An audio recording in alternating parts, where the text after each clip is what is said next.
Good afternoon. My name is Edward Adams. I'm the court's public information officer.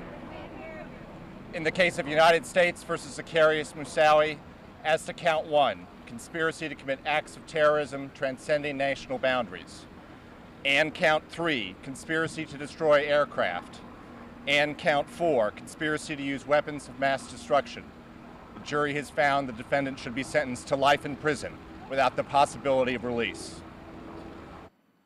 No jurors found the defendant's role in al-Qaeda while in Afghanistan.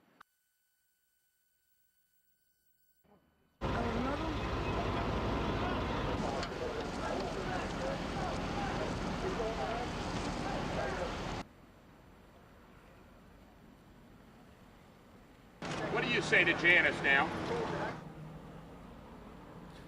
I'd have said, baby, at least one perpetrator has been brought to justice. And I hope that you're looking down and you're looking down upon us and are very pleased with what has transpired today. What the jury came up with today and his sentencing is not going to be what all the families want. But what it shows the world is that we're not going to stand for terrorists to come to our country and to be let loose. But I think now the most important thing to understand is to know what happened on 9/11. And unfortunately, not all the evidence is out there.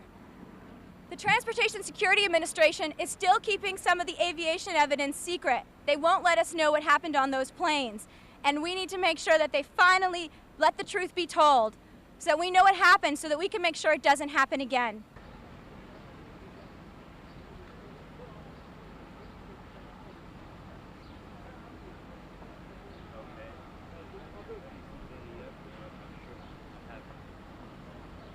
At times, this has been a maddening experience.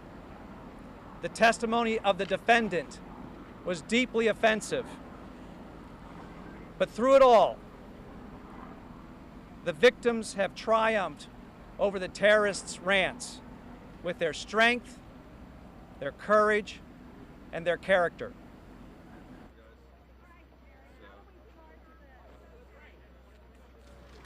All right, hold on, folks. We've just got a short statement to read, and then we'll answer a few of your. Since the beginning, when we embarked on the difficult process of selecting a jury, we knew that it would be critical to the integrity of the legal process for impartial jurors to render this verdict.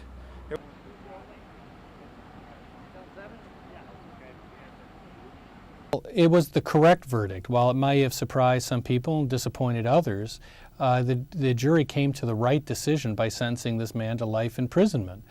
His conduct simply did not warrant the death penalty. Many of us were concerned that if the government had succeeded in this case, that it could have expanded the use of the death penalty 100-fold. I mean, what the government was arguing is that you could be put to death for an act of omission, simply failing to say what you knew about a possible crime. On the agenda there.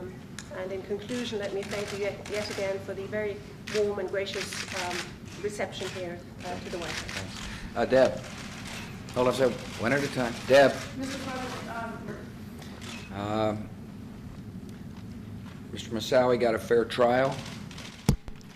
The jury convicted him to life in prison where he'll spend the rest of his life.